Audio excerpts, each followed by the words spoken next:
For those who want to get a head start in their shopping, there's one event that you don't want to miss out on. I'm talking about the Big Outlet Sale. And that's where you'll find the biggest brands under one roof with the lowest possible prices. Here to talk about the event is Jean Salonga Fernando. Hi, Jean. Welcome to the show. Hi, Ria. Thanks for having me. Okay, now the Big Outlet Sale, I mean, it's something that I see everywhere a couple of times a year. I think you guys started in 2008. Tell me more about it. Well, it's actually a collaboration between my brother and I. We had both studied in the States, and we're so used to outlet malls all around. When I came back, I was really looking for that kind of venue where I could just have all the big brands under one roof. There are bazaars, there are malls, and they usually do like 3-day sales. But it's something when it's a hand-picked selection of merchants that you know you would buy if you had them in one roof. So we thought of organizing it, and since we're also in the retail industry, we got together with some known brands, Giordano, now Technomarine, and Puma, and we hold a 3-day sale about 3 to 4 times a year, and that's what's called the Big Outlet Sale. Okay, and when you first started this idea, because I mean, outlet shopping is a fairly new concept in the Philippines, right? So was it very difficult to attract these merchants to come and be part of the event? Well, we started in 2008, and that was when the recession in the US happened, and I think it also went across to the Philippines. That was a time when sales was not really that strong. So as retailers, we got our contacts and we said, you know, do you have extra inventory that you want to get rid of? And obviously, in the retail setting, you don't want your inventory to stay with you more than a year.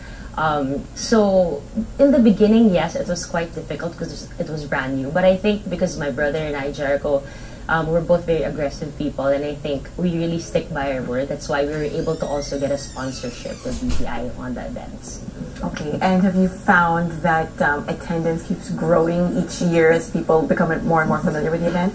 You'd be surprised, you know, we started in 2008 and we had about 18,000 shoppers come in because we do clock hit. And now when we had one last April, we were at about 31,000 shoppers.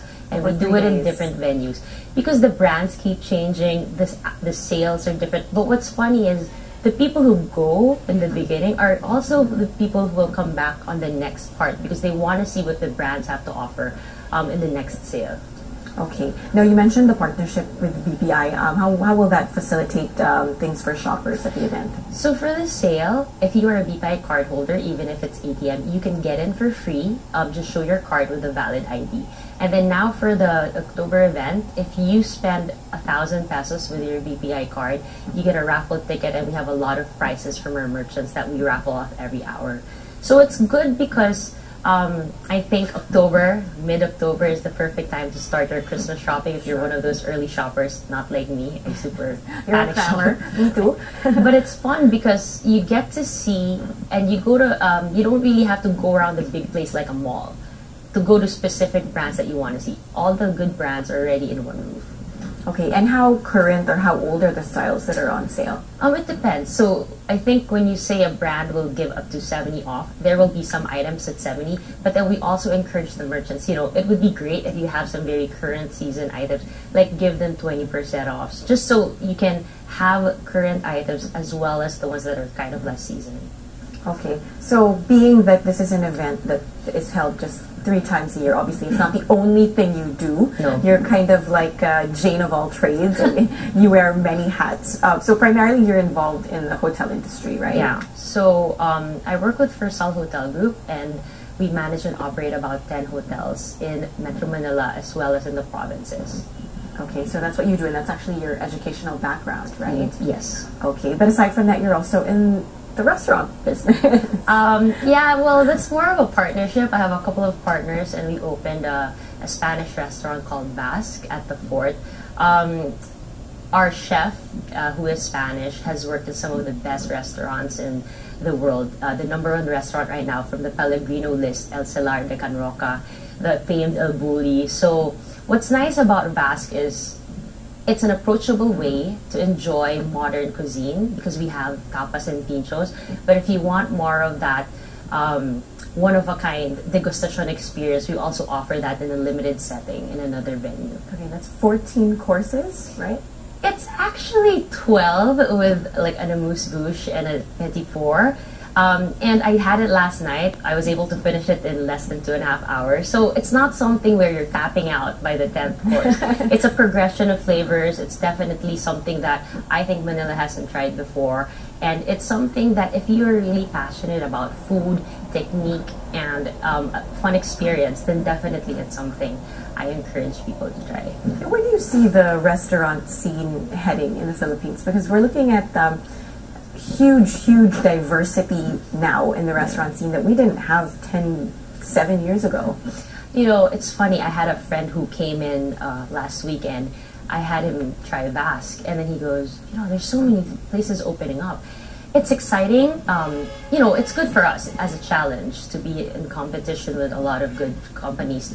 But what's nice about it is you don't have to travel far to have authentic good food. If you just go to, you know, areas like the Fort or Makati, there's a lot of new restaurants sprouting up. But equally more interesting is there's a lot of very unique concepts in terms of restaurants. Like, I think people are really pushing the Filipino angle to a really to make it more unique and not just lutong bahay, which I appreciate.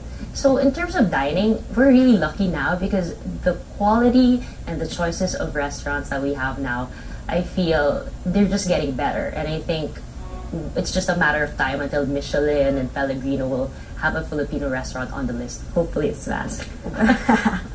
Right, sooner rather than later. But I think restaurateurs are really forced to up their game because, you know, with the way people are able to educate themselves on the internet and whatnot, I think the standards of the Filipino eater have really gone up. I don't think it's more of the standards, it's more really the expectation. Like, if you were to ask me to eat at McDonald's, I know what the standards are at McDonald's, and I enjoy eating fast food. And then there are the mid-range restaurants, like either, you know, hole in the walls, and I know what to expect. You know, I don't mind if I'm sitting on a monoblock chair. But for the people now, because they're so adventurous and traveling will take more money and effort from you, dining at good restaurants is something that people do on a regular basis more now than before, because it's a sort of escape. Like, you know, you had a bad day, hey, let's try something new. I don't want to feel like I'm in Manila, go to a restaurant that has a different cuisine. So definitely upping your game is important because not just the food, it's also the whole package, like location. So your restaurant has to be in sync with your idea of your food as well. Okay. Speaking of travel, you write a lot about your travels because you're also a blogger on top of everything else you've mentioned. Tell us about your blog and what you really want to express in it. Well, my blog is called Trip or Treats, and it's basically supposed to be more of a personal journal of the traveling and eating because I really love food, obviously. And in terms of travel, I do travel for work, but every chance I can get, like I already know all the holidays for 2014. It's all in my calendar. I'm already booking tickets and, you know, talking with friends about travel. Because I lived in the States, I think when I moved back, I was sort of looking for an outlet to parang unwind for the adjustment period. And I found that traveling and being in a new place is something that exhilarates me, aside from eating new cuisine. So I did the blog. Actually, it started, interestingly enough, I started it because I was so pissed about an experience I had at the resort that I just couldn't take it. You had to write about it. I had to it. just say something. I didn't care if people read it. And I found a small but very loyal following. And then eventually people started pushing me. And then I like to write, but for me, it really takes a lot for me. Like one article would take 4 or 5 hours. That's why I don't do it as often now. But when I started, I really had to ask people, like, you know, I had dinner with Anton Diaz of Our Awesome Planet, ask him on tips, like, how do you do it properly? Because I don't want to just be one of those people that say, I'm a blogger, but they really have nothing original to say. An original thought is like what you need to have if you want your blog to succeed. Okay, so how have you made your blog successful, you think? To be honest with you, this whole year I've been so bad. I haven't written much. I try to write more about traveling. because there are a lot of bloggers in Manila that write about the restaurant scene. I think they do a great job at it, and I think if I just add another voice, it might be, ano na lang, parang, addition.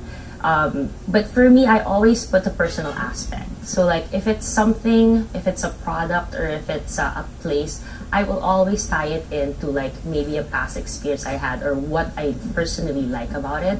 I find that people now, though, don't read as much. They like more photos. So it was it's like everything's on Instagram. It's so visual, right? exactly, Yeah. and everyone likes instant. So before I would write like a long stint. Now I'm more active on Instagram because I find that people respond to it faster than if I give them like a 10-slide article that they have to read. Yeah, I guess you really also have to move with the times. With the I know, times it's and the social media trends. I'm not very unfortunately, right? Whether you like it or not. I know, and I'm not techie at all. It's so weird.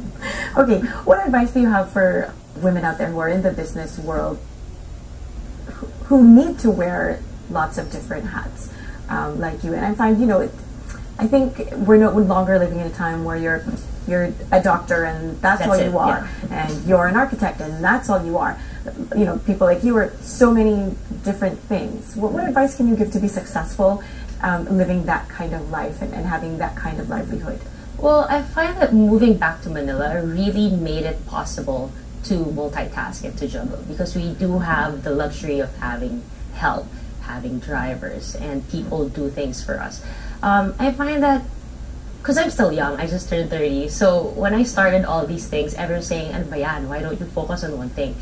And I feel like, why should I? There's all this opportunity out there. I feel like even in the economy, everyone sees Manila is booming, not just in business, but with every opportunity that you can see. So nothing really stops me from trying something new, because that's when you fine tune and figure out what do you really want to do with your life. And I feel that you're right. You don't have to just be an architect, because aside from what you do career-wise, it has to be a balance of the things that you enjoy socially, aside from the work part. So I guess in terms of juggling, if you're still young, you have a head start. Like, you can make all these mistakes, you can try, you can fail. If you're a little more settled, like you have kids, I mean, right now there are all these mommy blogs that I've noticed that do like business because of their blogs. So I just feel that you have to be able to be open to take opportunity when it comes. Because if you're close on it, you're like, ay, hanggang dito na lang ako. Then talaga, that's as far as you'll go. I kind of have lofty goals, so I guess that's probably why I do a lot of things. I enjoy it, it's tiring, but I think it's a good story to tell my kids, that one time I was this crazy girl at 30 doing all these things. Doing all these things, well said. Jean, thanks so much for shop talking with us tonight. Thank you, Ria. Well, we'll learn about